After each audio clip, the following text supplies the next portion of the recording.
ಪ್ರಾಣಾದೇರೀಷಿತಾರಂ ಪರಮಸುಖನಿಧಿಂ ಸರ್ವದೋಷವ್ಯಪೇತಂ ಸರ್ವಾಂತಸ್ಥಂ ಸುಪೂರ್ಣಂ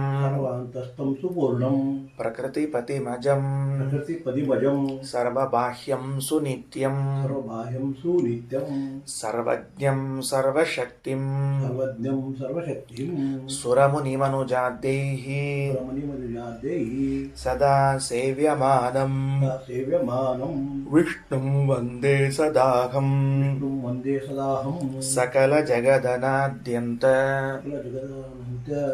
ಮಾನಂದದಂ ತಂ. ಶ್ರೀ ಗುರುಭ್ಯೋ ನಮಃ. ಈ ವೇದಗಳಿಗೆ ವ್ಯಾಖ್ಯಾನ ಮಾಡುವಾಗ ಎಷ್ಟು ಎಚ್ಚರ ಇರಬೇಕು ಅಂತನ್ನುವುದನ್ನು ನಾವು ಶ್ರೀಮದಾಚಾರ್ಯರಿಂದ ಪಾಠ ಕಲಿಬೇಕು. ಇಲ್ಲಿಯವರೆಗೆ ನಿನ್ನೆ ಸಾಯಂಕಾಲದವರೆಗೆ ನಾವೆಲ್ಲ ಏನು ಮಾಡೀವಿ? ಭವಿಷ್ಯತ್ ಪರ್ವದ ವಾಕ್ಯವನ್ನು ನೋಡಿದ್ದೇವೆ. ಆಚಾರ್ಯರು ಮುಖ್ಯವಾಗಿ ಈ ಬೃಹದಾರಣ್ಯಕದ ವ್ಯಾಖ್ಯಾನವನ್ನು ಮಾಡುವಾಗ ಅದ್ವೈತ ಮತ ವಿಮರ್ಶೆಯನ್ನು ಮಾಡಲಿಕ್ಕೆ ಹೊರಟಿದ್ದಾರೆ. ಸ್ವಲ್ಪ ಎಲ್ಲರೂ ಈ ಕಡೆ ನೋಡಿಬಿಡ್ರಿ, ಪೇಜ್ ನಂಬರ್ ಸಿಕ್ಕದ. ಒಂದು 5 ನಿಮಿಷ ನೋಡಿದ ಮೇಲೆ ಮತ್ತೆ ಆಮೇಲೆ ವಾಕ್ಯಗಳನ್ನು ಹೇಳ್ತಾ ಹೊರಡ್ತೀನಿ. ಪ್ರಧಾನವಾಗಿ ಅದ್ವೈತ ಮತದ ವಿಮರ್ಶೆಯನ್ನು ಮಾಡಲಿಕ್ಕೆ ಹೊರಟಿದ್ದಾರೆ. ಯಾಕೆ ಅಂದರೆ ಆ ಅದ್ವೈತ ಮತ ರೀತ್ಯ ಈ ಬೃಹದಾರಣ್ಯಕಕ್ಕೆ ಮಾಡಿದ ವ್ಯಾಖ್ಯಾನ ಅಸ್ವರಸವಾದ ವ್ಯಾಖ್ಯಾನ ಇದೆ, ಅಷ್ಟು ಸ್ವಾರಸ್ಯಪೂರ್ಣವಾದ ವ್ಯಾಖ್ಯಾನ ಇಲ್ಲ ಅಂತನ್ನುವುದನ್ನು ತಮ್ಮ ಶಿಷ್ಯರಿಗೆ ಮನವರಿಕೆ ಮಾಡಿಕೊಡಲಿಕ್ಕೆ ಆಚಾರ್ಯರು ಹೊರಟಿದ್ದಾರೆ. ವೇದಕ್ಕೆ ವ್ಯಾಖ್ಯಾನ ಮಾಡುವಾಗ ಜವಾಬ್ದಾರಿಗಳು ಹೆಚ್ಚಾಗ್ತದೆ. ಪೌರುಷೇಯ ಆಗಮಗಳಿಗೆ ವ್ಯಾಖ್ಯಾನ ಮಾಡುವಕ್ಕಿಂತಲೂ ಅಪೌರುಷೇಯವಾದ ಆಗಮಗಳಿಗೆ ವ್ಯಾಖ್ಯಾನ ಮಾಡುವಾಗ ಬಹಳ ಜವಾಬ್ದಾರಿ, ಸೂಕ್ಷ್ಮ ನೋಡ್ಬೇಕಾಗ್ತದೆ. ಏನಾಯಿತು ಅಂದರೆ, ಈಗ ನಾವು ಓದಿಕೊಂಡು ಬಂದದ್ದು ಅಹಂ ಬ್ರಹ್ಮಾಸ್ಮಿ ಅನ್ನುವಂತಹ ವಾಕ್ಯದ ಘಟ್ಟ ಇರುವಂತಹ ಭಾಗ. ಆ ಭಾಗಕ್ಕೆ ಈಗಾಗಲೇ ಅವರೇನು ವ್ಯಾಖ್ಯಾನ ಮಾಡಿದ್ದಾರೆ ಅನ್ನೋದನ್ನು ಒಂದು ಸರ್ತಿ ಅನುವಾದವನ್ನು ಮಾಡಿ, ಅನುವಾದ ಆದ ಮೇಲೆ ಅದೆಲ್ಲ ಅದರ ವಿಮರ್ಶೆಗಳನ್ನೆಲ್ಲ ಮಾಡಿದರು. ಅದರ ವ್ಯಾಖ್ಯಾನದ ಅಸ್ವಾರಸ್ಯವನ್ನು ತಿಳಿಸೋದು ಹೆಂಗೆ ತಿಳಿಸಿದರು? ಯುಕ್ತಿ ವಿರುದ್ಧವಾಗಿದೆ, ಆದ್ದರಿಂದ ವ್ಯಾಖ್ಯಾನ ಸರಿಯಲ್ಲ, ಮೊದಲನೆಯದ್ದು. ಎರಡನೆಯದ್ದು, ವೇದಕ್ಕೆ ವಿರುದ್ಧವಾಗಿದೆ, ವ್ಯಾಖ್ಯಾನ ಸರಿಯಲ್ಲ. ಅಂದ್ರೆ ಯಾರು ವ್ಯಾಖ್ಯಾನವನ್ನು ಮಾಡ್ತಿದ್ದಾರೋ ಅವರು ವೇದಗಳ ಹಿಂದು ಮುಂದಿನ ವಾಕ್ಯಗಳನ್ನು ನೋಡ್ತಿಲ್ಲ. ಯುಕ್ತಿ ವಿರುದ್ಧ, ವೇದಕ್ಕೆ ಬೇರೆ ಕಡೆಗೆ ಬಂದ ಭಾಗಕ್ಕೆ ವಿರುದ್ಧವಾಗಿದೆ, ಆಮೇಲೆ ಪುರಾಣ ವಾಕ್ಯಗಳಿಗೆ ವಿರುದ್ಧವಾಗಿವೆ, ಕೋಶಗಳ ಅರ್ಥ ರೀತಿ ಮಾಡಲಿಕ್ಕೆ ಹೋದರೂ ವ್ಯಾಖ್ಯಾನ ವಿರುದ್ಧವಾಗಿದೆ ಅಂತ ಅನೇಕ ಬಗೆಗಳಲ್ಲಿ ಅವರ ವ್ಯಾಖ್ಯಾನದ ವಿರೋಧವನ್ನು ತೋರಿಸ್ತಾ ಇವತ್ತು ನಾವು ಓದಲಿಕ್ಕೆ ಹೊರಟದ್ದು ಇದಮಿತ್ಯಾತ್ಮನೋ ಯೋಗ್ಯಂ ಸರ್ವಂ ಸಮಗ್ರಂ ಭವತಿ ಅಂತ ತಿಳಿದುಕೊಂಡು ಮುಂದೆ ಹೋಗ್ತೀವಿ. ನಾವಲ್ಲಿ ಎಲ್ಲಿ ಮುಂದೆ ಹೋಗ್ತೀವಿ? ತದಿದಂ ಬ್ರಹ್ಮ ಯೋ ಅಹೇಯತ್ವಾದಿ ಗುಣಂ ಏತರ್ಹ್ಯಪಿ ವೇದ ಅಂತದ. ಅಲ್ಲಿಗೆ ಹೋಗುವಾಗ ಏನಾಗ್ತದ ಅಂತಂದ್ರೆ, ಅವರು ಹೇಳಿದಂತೆ ವ್ಯಾಖ್ಯಾನವನ್ನು ಮಾಡಿದರೆ, ಇದನ್ನು ಮುಂದೆ ಹೇಳಬೇಕು, ಆ್ಯಕ್ಚುಲಿ ಅಲ್ಲಿ ಬಂದಾಗ ಹೇಳಬೇಕು, ಉಪೋದ್ಘಾತ ರೂಪದಲ್ಲಿ ಇಲ್ಲೇ ಹೇಳಿರ್ತೀನಿ. ಅವರು ಹೇಳಿದಂತೆ ವ್ಯಾಖ್ಯಾನ ಮಾಡಿದರೆ ಕೆಲವು ಪದಗಳು ವ್ಯರ್ಥವಾಗಬೇಕಾಗುತ್ತವೆ. ಅಂದರೆ ಒಂದು ವೇದಕ್ಕೆ ವ್ಯಾಖ್ಯಾನ ಮಾಡುವಾಗ ಪದಗಳ ವೈಯರ್ಥ್ಯವು ಬರದೇ ಇದ್ದಂತೆ ವ್ಯಾಖ್ಯಾನ ಮಾಡಬೇಕಾದದ್ದು ಒಂದು ಕ್ರಮ. ಈಗ ಶ್ರೀಮದಾಚಾರ್ಯ ಯಾವ ಪಾಯಿಂಟ್ ರೈಸ್ ಮಾಡ್ಕೊಂಡು ಹೊರಟಾರ ಅಂದರೆ, ವೇದ ಮಂತ್ರಗಳಲ್ಲಿ ಬಂದಿರುವ ಪದಗಳೇನಿವೆಯಲ್ಲ ಆ ಪದಗಳಿಗೆ ವ್ಯರ್ಥವಾಗದೇ ಇದ್ದಂತೆ ವ್ಯಾಖ್ಯಾನ ಮಾಡಬೇಕು. ಆದರೆ ಅದ್ವೈತ ಮತ ರೀತ್ಯ ವ್ಯಾಖ್ಯಾನವನ್ನು ಮಾಡಿದರೆ ಶಬ್ದಗಳು ಕೆಲವುಗಳು ವ್ಯರ್ಥವಾಗುತ್ತವೆ. ಹಾಗಾದರೆ ಶಬ್ದಗಳನ್ನು ವ್ಯರ್ಥ ಮಾಡಿಕೊಂಡು ವ್ಯಾಖ್ಯಾನ ಮಾಡುವ ವ್ಯಾಖ್ಯಾನಗಳನ್ನು ನಾವು ಎಷ್ಟು ಪ್ರಾಮಾಣಿಕ ಅಂತ ನಂಬಬೇಕು ಅನ್ನುವ ಪ್ರಶ್ನೆ ಚಿಹ್ನೆಯನ್ನು ತಂದಿಟ್ಬಿಡ್ತಾರೆ. ಅಂದರೆ ಈ ಒಂದು ಉದಾಹರಣೆ ಹೇಳಿದೆ ಅಂತ ಇಟ್ಕೊಳ್ರಿ.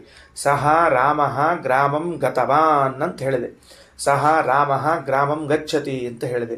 ಇಲ್ಲಿ ಅರ್ಥ ಹೇಳುವಾಗ ಸಹ ಎನ್ನುವುದಕ್ಕೂ ಅರ್ಥ ಹೇಳಬೇಕು, ರಾಮ ಅನ್ನೋದಕ್ಕೂ ಅರ್ಥ ಹೇಳಬೇಕು, ಗ್ರಾಮಂ ಹೇಳಬೇಕು, ಗಚ್ಚತಿ ಅಥವಾ ಗತವಾನ್ ಎಂಬುದಕ್ಕೂ ಅರ್ಥ ಹೇಳಬೇಕು.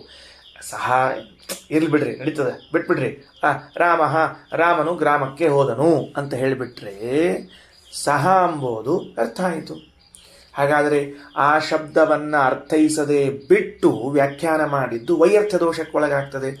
ಇಂಥ ವ್ಯಾಖ್ಯಾನಗಳೇ ಅಪ್ರಾಮಾಣಿಕ ವ್ಯಾಖ್ಯಾನಗಳು ಅಂತ ಕರೆಸಿಕೊಳ್ಳುತ್ತದೆ. ಆದ್ದರಿಂದ ವೇದ ವ್ಯಾಖ್ಯಾನ ಮಾಡುವಾಗ ಒಂದಕ್ಷರವೂ ವ್ಯರ್ಥವಾಗದೇ ಇದ್ದಂತೆ ನೋಡಿಕೊಳ್ಳ್ರಿ.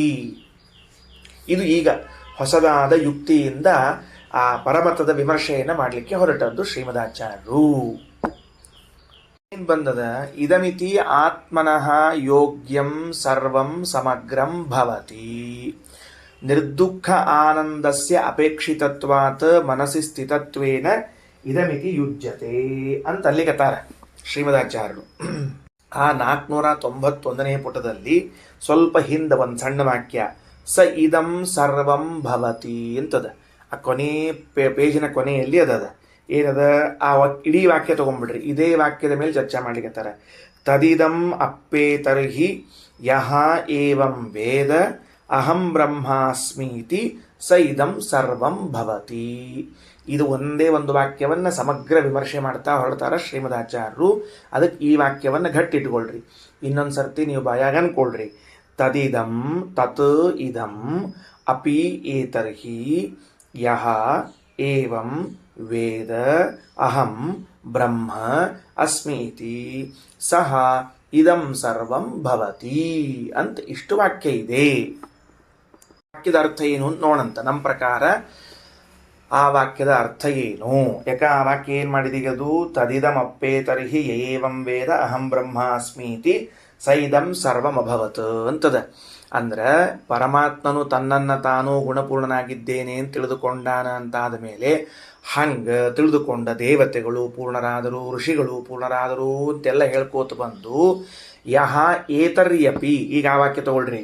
ಏನಂತಾರಲ್ಲಿ? ತದಿದಮಪ್ಪೇತರ್ಹಿ ಯಹ ಏವಂ ವೇದ ಅದಲ್ಲ, ಆ ಯಹ ಪದ ಮೊದಲು ಇಟ್ಟುಕೊಳ್ಬೇಕು. ಯಹ ಯಾವ ಅಧಿಕಾರಿಯು, ಏತರ್ಹ್ಯಪಿ ಇದಾನೀಮಪಿ ಈಗೂ ಕೂಡ, ತದಿದಂ ಪರಂ ಬ್ರಹ್ಮ ಆ ಪರಮಾತ್ಮನು, ಅಹಂ ಬ್ರಹ್ಮ ಅಸ್ಮಿ ಅಹೇಯನಾಗಿದ್ದಾನೆ, ಪರಿಪೂರ್ಣನಾಗಿದ್ದಾನೆ, ಯಾವಾಗಲೂ ಇದ್ದವನೆಂದು ತಿಳಿಯಲ್ಪಡುತ್ತಾನೆ ಅಂತ ಯಾರು ತಿಳಿತಾರೋ, ಏತರ್ಹಿ ಇದಾನೀಂ ಈಗೂ ತಿಳಿತಾರೋ ಸಹ ಅವನೇನಾಗ್ತಾನ ಅಂದ್ರೆ ಇದಂ ಸರ್ವಂ ಭವತಿ, ಅವನು ಇದಂ ಸರ್ವಂ ಭವತಿ ಅಂದ್ರೆ ತನ್ನ ಯೋಗ್ಯತೆಗೆ ತಕ್ಕಂತೆ ಪರಿಪೂರ್ಣನಾಗುತ್ತಾನೆ. ಓಕೆನಾ? ಏನ್ ಬಂತೀಗ?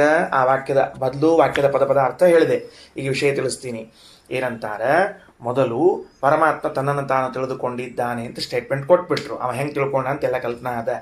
ಹಾಗೆ ಪರಮಾತ್ಮ ತಿಳಿದುಕೊಂಡದ್ದನ್ನ ದೇವತೆಗಳೂ ತಿಳಿದುಕೊಂಡ್ರು, ಹಾಗೆ ಋಷಿಗಳೂ ತಿಳಿದುಕೊಂಡ್ರು, ಅವರೂ ಕೂಡ ತಮ್ಮ ಯೋಗ್ಯತೆಗೆ ಪೂರ್ಣರಾದರು ಅಂತ ಮುಗಿದ ಮೇಲೆ ವೇದ ವಿಚಾರ ಮಾಡಿತು. ಹೌದು, ಮತ್ತು ಆವಾಗಷ್ಟ ಪೂರ್ಣ ಆಗಿಬಿಟ್ರು ಅಂದ್ರೆ ಪಾಪ ಇವತ್ತಿನವರು ಯಾರಾದರೂ ಅಹಂ ಬ್ರಹ್ಮಾಸ್ಮಿ, ಪರಮಾತ್ಮನು ಅಹೇಯನಾಗಿದ್ದಾನೆ, ಗುಣಪೂರ್ಣನಾಗಿದ್ದಾನೆ, ಸರ್ವದಾ ಇರುವನೆಂದು ತಿಳಿಯಲ್ಪಡುವನಾಗಿದ್ದಾನೆ ಅಂತ ಇವತ್ತಿನವರು ಚಿಂತನೆ ಮಾಡಿಬಿಟ್ರೆ, ಈಗ ನಾನು ಚಿಂತನೆ ಮಾಡಿದರೆ ಮತ್ತು ನನಗೆ ಪೂರ್ಣತ್ವ ಬರ್ತದೋ ಇಲ್ಲೋ ಅಂದ್ರೆ ಅವಶ್ಯವಾಗಿ ಬರ್ತದ.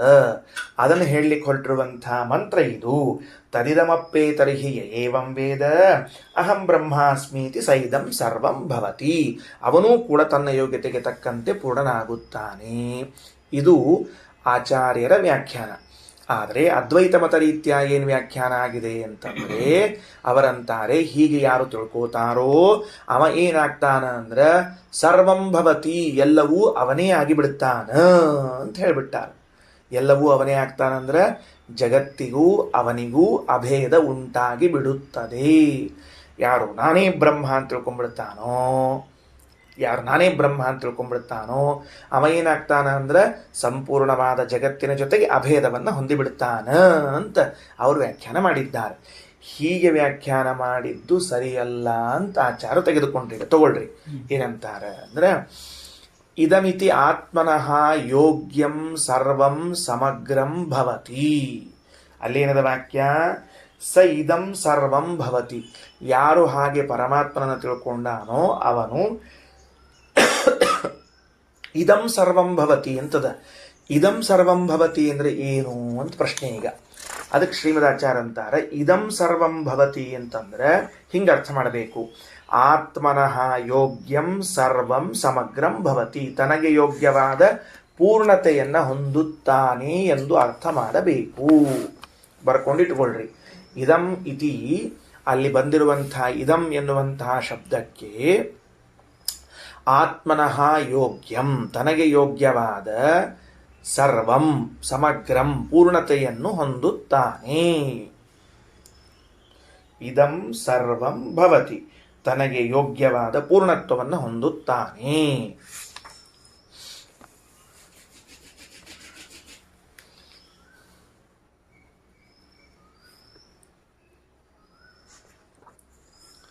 ಸರಿ ಆಯ್ತಾ?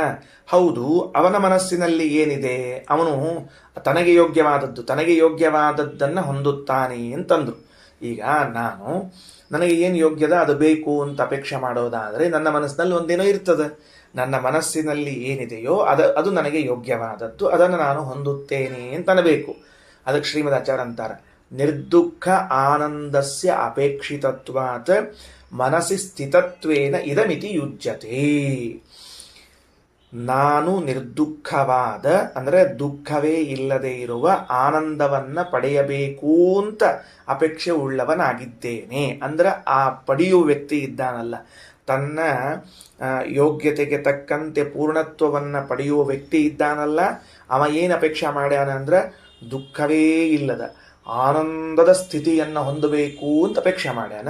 ಅದನ್ನು ನಾವು ಯಾವ ಶಬ್ದದಿಂದ ತೆಗೆದುಕೊಳ್ಳಬೇಕು ಅಂದರೆ ಇದಂ ಎಂಬ ಶಬ್ದದಿಂದ ತಗೊಳ್ಬೇಕು. ಇದು ನಾನಾಗುತ್ತೇನೆ, ಇದು ನಾನಾಗುತ್ತೇನೆ. ಸಹ ಇದಂ ಸರ್ವಂ ಭವತಿ. ಸಹ ಇದಂ ಸರ್ವಂ ಭವತಿ ಅಂದರೆ ಆ ಅಧಿಕಾರಿಯು ತನ್ನ ಮನಸ್ಸಿನಲ್ಲಿ ಇರುವಂತಹದ್ದು ಅದನ್ನು ಪಡೆಯುತ್ತಾನೆ, ಪೂರ್ಣತೆಯನ್ನು ಪಡೆಯುತ್ತಾನೆ. ಪೂರ್ಣತೆಯನ್ನು ಪಡೆಯುವುದು ಅಂದ್ರೇನು? ದುಃಖರಹಿತವಾದ ಆನಂದವನ್ನು ಪಡೆಯುವುದೇ ತನ್ನ ಯೋಗ್ಯತೆಗೆ ತಕ್ಕದಾದ ಪೂರ್ಣತೆಯನ್ನು ಪಡೆಯುವುದು. ಇಷ್ಟದ. ಈಗ ಶ್ರೀಮದಾಚಾರ್ಯರು ಹೀಗೆ ವ್ಯಾಖ್ಯಾನ ಮಾಡಿದಾಗ ಅವ್ರು ಪ್ರಶ್ನೆ ಮಾಡ್ತಾರೆ. ಏನು ಪ್ರಶ್ನೆ ಮಾಡ್ತಾರೆ? ಇದಂ ಎನ್ನುವಂತಹ ಶಬ್ದವು ಪೂರ್ವದಲ್ಲಿ ಉಕ್ತವಾದದ್ದನ್ನು ಪರಾಮರ್ಶೆ ಮಾಡ್ತದೆ. ಯಾವಾಗಲೂ ಏನು ಮಾಡ್ತದೆ? ಇದಂ ಅಂತ ಬಂದರೆ ಹಿಂದೆ ಏನಾದರೂ ಬಂದಿರಬೇಕು, ಅದನ್ನು ಪರಾಮರ್ಶೆ ಮಾಡ್ತದೆ. ಅವ್ರು ಕೇಳ್ತಾರೆ, ಯಾವ ವಾಕ್ಯದಲ್ಲಿ ಅಧಿಕಾರಿ ತಾನು ಯೋಗ್ಯವಾಗಿ ಪೂರ್ಣ ಆಗಬೇಕು ಅಂತ ಅಪೇಕ್ಷಾ ಮಾಡಿದ್ದದ? ಯಾವುದೂ ಇಲ್ಲಲ್ಲ. ಒಂದು ಶಬ್ದದ ಅರ್ಥವನ್ನು ತೋರಿಸ್ಬಿಡ್ರಿ. ಏನು ಒಂದು ಶಬ್ದದ ಅರ್ಥ ತೋರಿಸ್ಬೇಕು? ಹಿಂದಿನ ವಾಕ್ಯಗಳಲ್ಲಿ ಎಲ್ಲೋ ಒಂದು ಕಡೆಗೆ ಅಧಿಕಾರಿಯಾದವನು ಅಂದರೆ ನಾನು ನನ್ನ ಯೋಗ್ಯತೆಗೆ ತಕ್ಕಂತೆ ಜ್ಞಾನಾನಂದಾದಿಗಳನ್ನು ಪಡೆದು ಪೂರ್ಣನಾಗಬೇಕು ಅಂತ ಬಂದಿದ್ರೆ ಆಗ ಇಲ್ಲಿಯೂ ಕೂಡ ಅದನ್ನು ತೆಗೆದುಕೊಳ್ಳಿಕ್ಕೆ ಬರ್ತದೆ. ಪೂರ್ವದಲ್ಲಿ ಬರದೇ ಇದ್ದರೆ ಉತ್ತರ ಕಾಲದಲ್ಲಿ ಅದನ್ನು ಸ್ಮರಣೆಗೆ ತಂದುಕೊಳ್ಳಿಕ್ಕೆ ಬರೋದಿಲ್ಲ. ಇದು ವ್ಯಾಖ್ಯಾನದ ನಿಯಮ. ಅವ್ರು ನಮ್ಮ ಮೇಲೆ ಈ ಆಕ್ಷೇಪವನ್ನು ಮಾಡ್ತಾರೆ. ವಾಕ್ಯ ನೋಡ್ತಾ ಬರ್ರಿ. ಬ್ರಹ್ಮವ ಇದಮಗ್ರ ಆಸೀತ್ 490ನೇ ಪುಟದ ಉಪನಿಷತ್ತು ಕೆಳಗಡೆಗೆ ನೀವು ಸ್ವಲ್ಪ ಪೇಜ್ ಹಿಂತಿರುಗಿಸ್ಕೊಳ್ರಿ, ಸಿಕ್ಕಿದ್ರೆ, ಇಲ್ಲದೇ ಇದ್ರೆ ಇಲ್ಲ.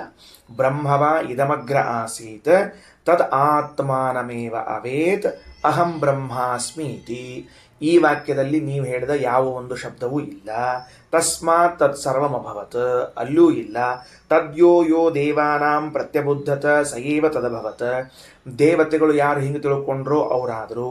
ತಥಾ ಋಷೀಣಾಂ ತಥಾ ಮನುಷ್ಯಾಣಾಂ ತದ್ಧೈತತ ಪಶ್ಯನ್ ಋಷಿರ್ ವಾಮದೇವ ಪ್ರತಿಪೇದೆ ಅಹಂ ಮನುಃ ಅಭವಂ ಸೂರ್ಯಶ್ಚ.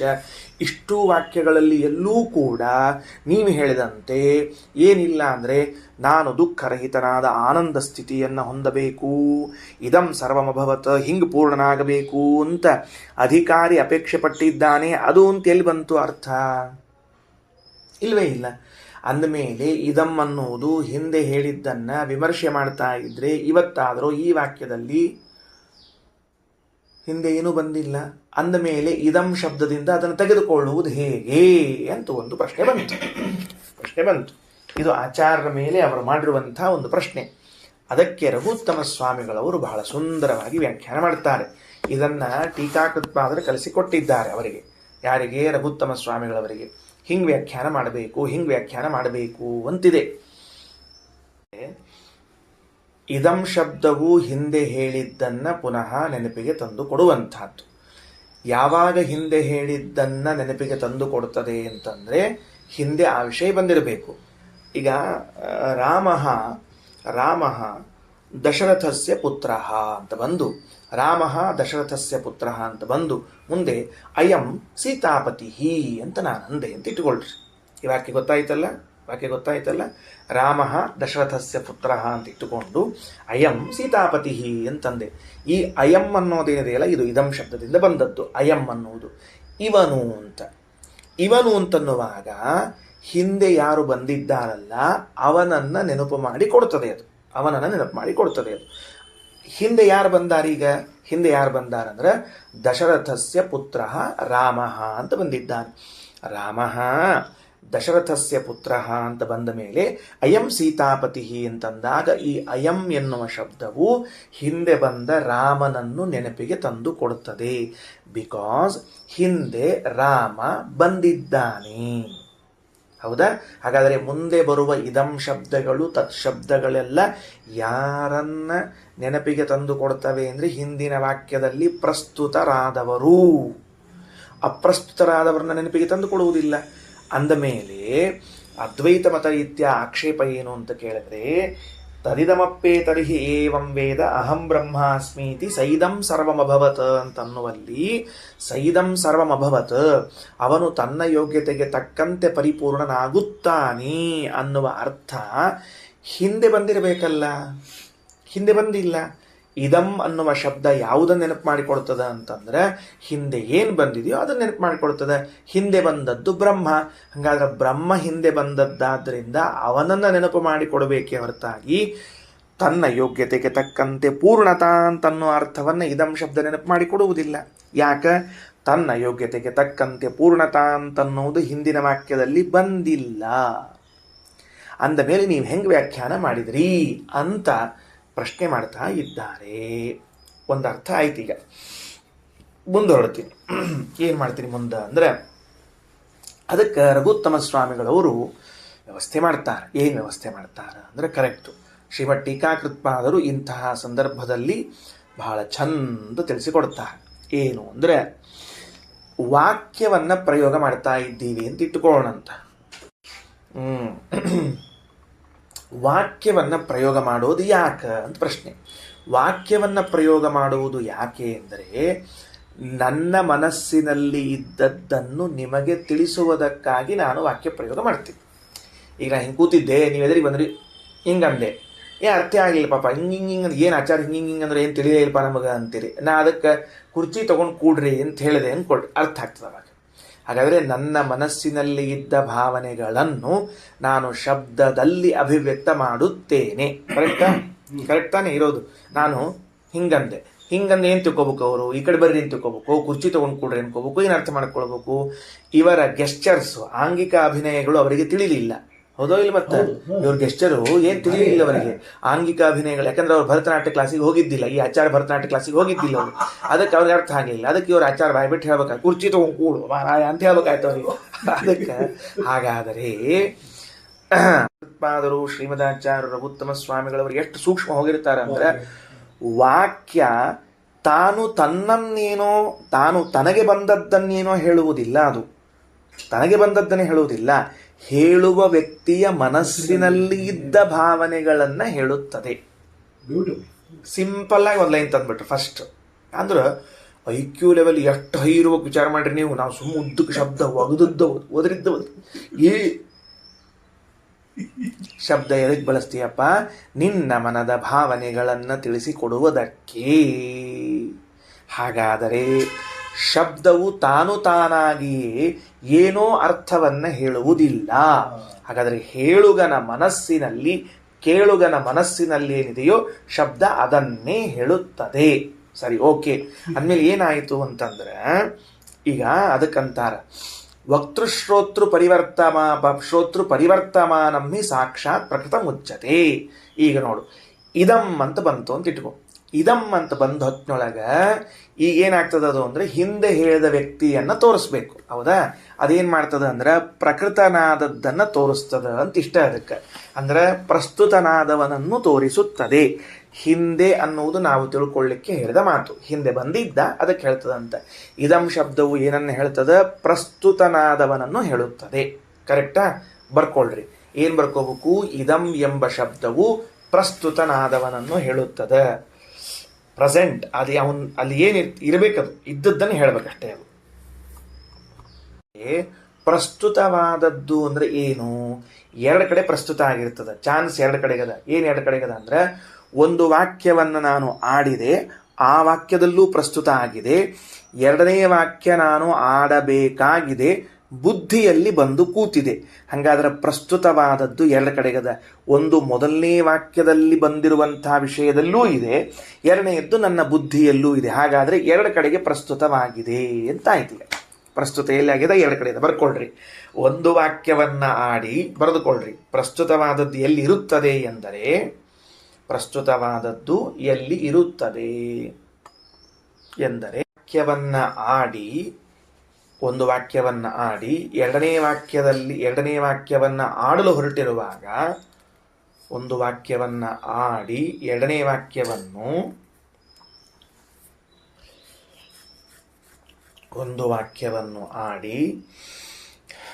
ವಾಕ್ಯವನ್ನು ಆಡಲು ಹೊರಟಿರುವಾಗ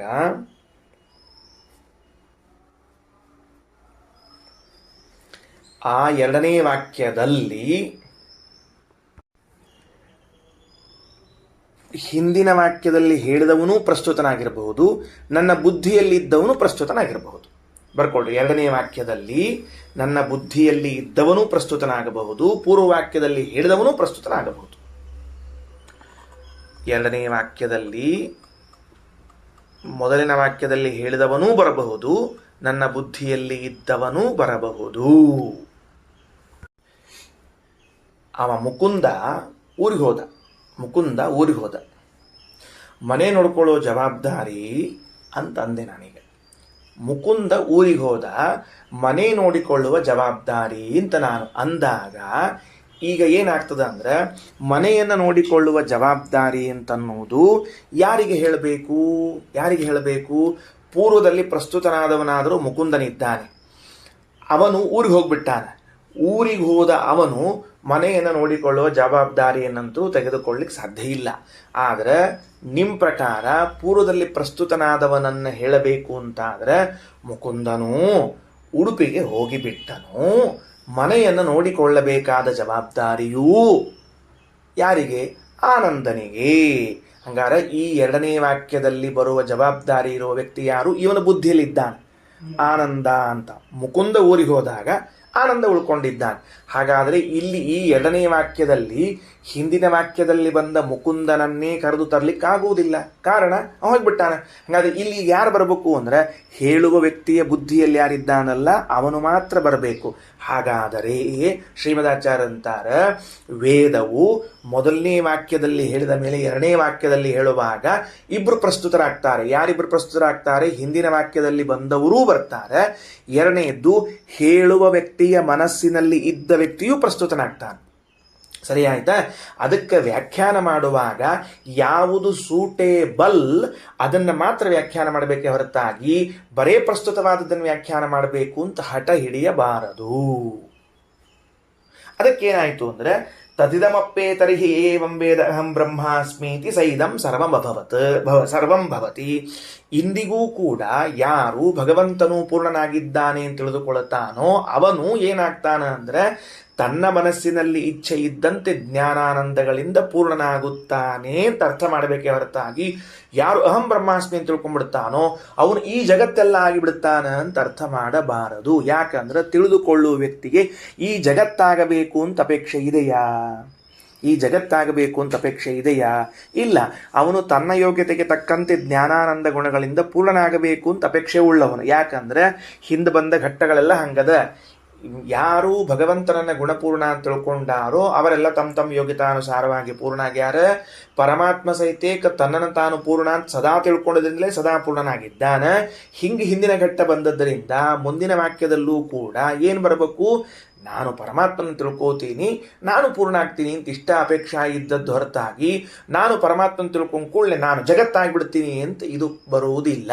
ಯದ್ಯಪಿ ಅದ್ವೈತ ಮತ ರೀತ್ಯ ಪೂರ್ವದಲ್ಲಿ ಪ್ರಕಟವಾದದ್ದು ಜಗತ್ತು ಆಗಿದ್ರೂ ಕೂಡ ಇಲ್ಲಿ ಶ್ರೋತೃಬುದ್ಧಿ ವಕ್ತೃಬುದ್ಧಿ ಅವನ ಬುದ್ಧಿಯಲ್ಲಿದ್ದದ್ದು ನಾನು ಪೂರ್ಣನಾಗ್ತೀನಿ ಅನ್ನೋದಿದ್ದುದರಿಂದಾಗಿ ಅದನ್ನೇ ತೆಗೆದುಕೊಳ್ಬೇಕೇ ಹೊರತಾಗಿ ನಮ್ಮ ಮನಸ್ಸಿಗೆ ಬಂದದ್ದನ್ನು ತೆಗೆದುಕೊಳ್ಳಿಕ್ಕೆ ಬರೋದಿಲ್ಲ ಅಂತ ಶ್ರೀಮದಾಚಾರ್ಯರು ಅಷ್ಟು ಗಂಭೀರವಾಗಿ ಒಂದು ವ್ಯಾಖ್ಯಾನವನ್ನು ಮಾಡ್ತಾರೆ. ಈಗ ತಗೊಳ್ರಿ, ಇದಮಿತ್ಯಾತ್ಮನೋ ಯೋಗ್ಯಂ ಸರ್ವಂ ಸಮಗ್ರಂ ಭವತಿ. ಇದಂ ಎಂದು ಬಂದ ವಾಕ್ಯ ಎಲ್ಲದ? ಸಹ ಇದಂ ಸರ್ವಂ ಭವತಿ. ಈ ವಾಕ್ಯಗಳು ಇನ್ನೂ ಅರ್ಥ ಆಗಿಲ್ಲ, ಪ್ರಶ್ನೆ ಮಾಡಿಕೊಳ್ಬೇಡ್ರಿ. ಇದನ್ನು 3 ಸರ್ತಿ 4 ಸರ್ತಿ ಮೊದಲು ಕೇಳ್ರಿ. ಸಹ ಇದಂ ಸರ್ವಂ ಭವತಿ, ಅವನು ಇದಂ ಅಂದ್ರೆ ಆತ್ಮನಃ ಯೋಗ್ಯಂ ಸರ್ವಂ, ತನಗೆ ಯೋಗ್ಯವಾದ ಎಲ್ಲವನ್ನು ಅಂದರೆ ಸಮಗ್ರಂ ಪರಿಪೂರ್ಣತೆಯನ್ನು, ಯಾವುದದು? ನಿರ್ದುಃಖ ಆನಂದಸ್ಯ ಅಪೇಕ್ಷಿತತ್ವಾತ್.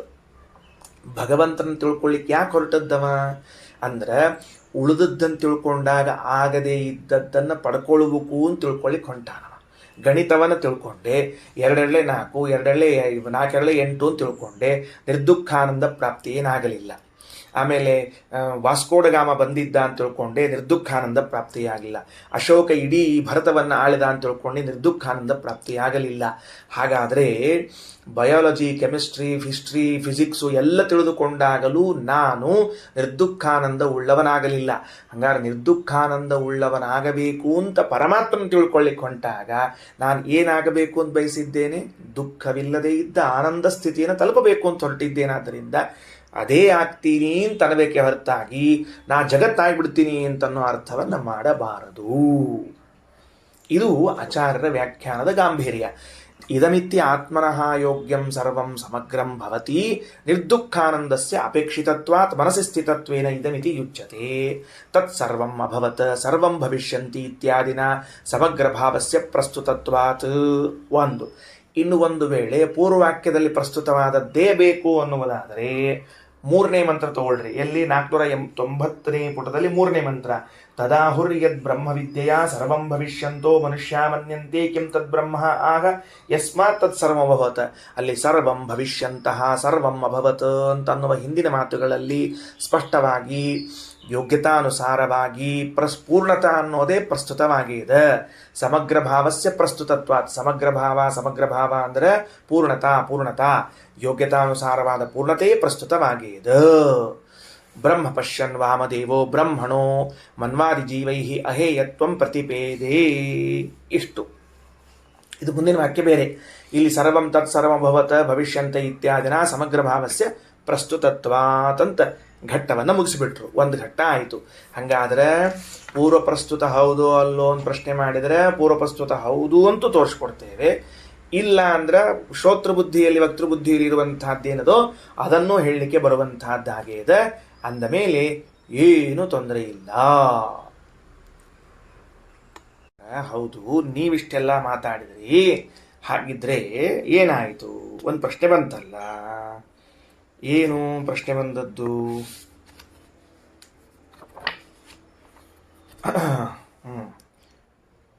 ಅಲ್ಲಿ ವಾಮದೇವ ಋಷಿಗಳು ಈ ಸೂಕ್ತವನ್ನ ಕಂಡಾರ ಅಂತ ಬಂದದ್ದು. ಅಲ್ಲಿ ವಾಕ್ಯದ ನೋಡ್ರಿ, ಎಲ್ಲದ ವಾಕ್ಯ ಅದು? ನೀವು ಆಗಲೇ ತೆಗೆದಿದ್ರಲ್ಲ 490 ತದ್ಧೈ ತತ್ಪಶ್ಯನ್ ಋಷಿ ವಾಮದೇವ ಪ್ರತಿಪೇದೆ ಅಹಂ ಮನು ಅಭವಂ ಸೂರ್ಯಶ್ಚ ಅಂತನೋ ವಾಕ್ಯ ಅದ. ಆ ವಾಕ್ಯದಲ್ಲಿ ಇವರ ಮುಖ್ಯ ಉದ್ದೇಶ ಇಷ್ಟೇ ಅದವರದು. ವಾಮದೇವ ಋಷಿಗಳು ತಾವು ನಾನು ಮನು ಇದ್ದೇನೆ, ನಾನು ಬ್ರಹ್ಮನಿದ್ದೇನೆ, ನಾನು ಸೂರ್ಯನಿದ್ದೇನೆ ಅಂತ ಎಲ್ಲರ ಜೊತೆಗೆ ಅಭಿನ್ನನಾಗಿದ್ದೇನೆ ಅಂತ ತಿಳಿದುಕೊಂಡದ್ದು ಆ ಸೂಕ್ತದಲ್ಲಿ ಬಂದಿದೆ. ಆ ಅರ್ಥವನ್ನು ಬಿಟ್ಟು ನೀವೇನು ಅರ್ಥ ಮಾಡ್ತಿದ್ದೀರಿ ಅಂದರೆ ಅಹಂ ಅನ್ನೋ ಶಬ್ದಕ್ಕೆ ಅಹೇಯನಾದ ಪರಮಾತ್ಮ, ಬ್ರಹ್ಮ ಶಬ್ದಕ್ಕೆ ಗುಣಪೂರ್ಣ, ಅಸ್ಮಿ ಅನ್ನೋ ಶಬ್ದಕ್ಕೆ ಸರ್ವದಾ ಅಸ್ತಿತ್ವೇನ ಮೇಯ, ಹೀಗೆಲ್ಲ ಏನೇನೋ ಅರ್ಥ ಮಾಡ್ಲಿಕ್ಕೆ ಇದು ವಾಮದೇವ ಋಷಿಗಳ ಅರ್ಥ ಹೌದೋ ಅಲ್ಲೋ ಯಾರಿಗೆ ಗೊತ್ತು? ನಿಮ್ಮ ಮನಸ್ಸಿಗೆ ಬಂದದಂತ ಅರ್ಥ ಯಾಕಾಗಿರಬಾರ್ದು? ಯಾಕಂದ್ರೆ ನೀವೇನು ಮಾಡಿಬಿಟ್ರಿ, ಅಹೇಯಂಚ ಗುಣೈ ಪೂರ್ಣಂ ನಿತ್ಯಾಸ್ತಿ ಜ್ಞಾನಗೋಚರಂ ಬ್ರಹ್ಮ ಪಶ್ಯನ್ ಅಹಂ ಮನುರಿತಿ ಸೂಕ್ತಂ ದದರ್ಶಗ ಅಂತ ವ್ಯಾಖ್ಯಾನ ಮಾಡಿಬಿಟ್ರಿ. ಆದರೆ ಅದು ಮನು ಇವರಿಗೆ ವಾಮದೇವ ಋಷಿಗಳ ಅಭಿಪ್ರಾಯ ಅದು ಇತ್ತೋ ಇಲ್ವೋ ಯಾರಿಗೆ ಗೊತ್ತು ಅಂತ ಕೇಳಿದ್ರೆ ಅದಕ್ಕೆ ಮುಂದಿನ ವಾಕ್ಯ ಬ್ರಹ್ಮ ಪುರಾಣದ ವಾಕ್ಯವನ್ನು ಕೋಟ್ ಮಾಡ್ತಾರೆ. ಬ್ರಹ್ಮ ಪಶ್ಯನ್ ವಾಮದೇವ, ಭಗವಂತನನ್ನು ಕಾಣ್ತಾ ವಾಮದೇವ ಋಷಿಗಳು ಬ್ರಹ್ಮಣ ಮನ್ವಾದಿ ಜೀವೈ ಅಹೇಯತ್ವಂ ಪ್ರತಿಪೇದೆ.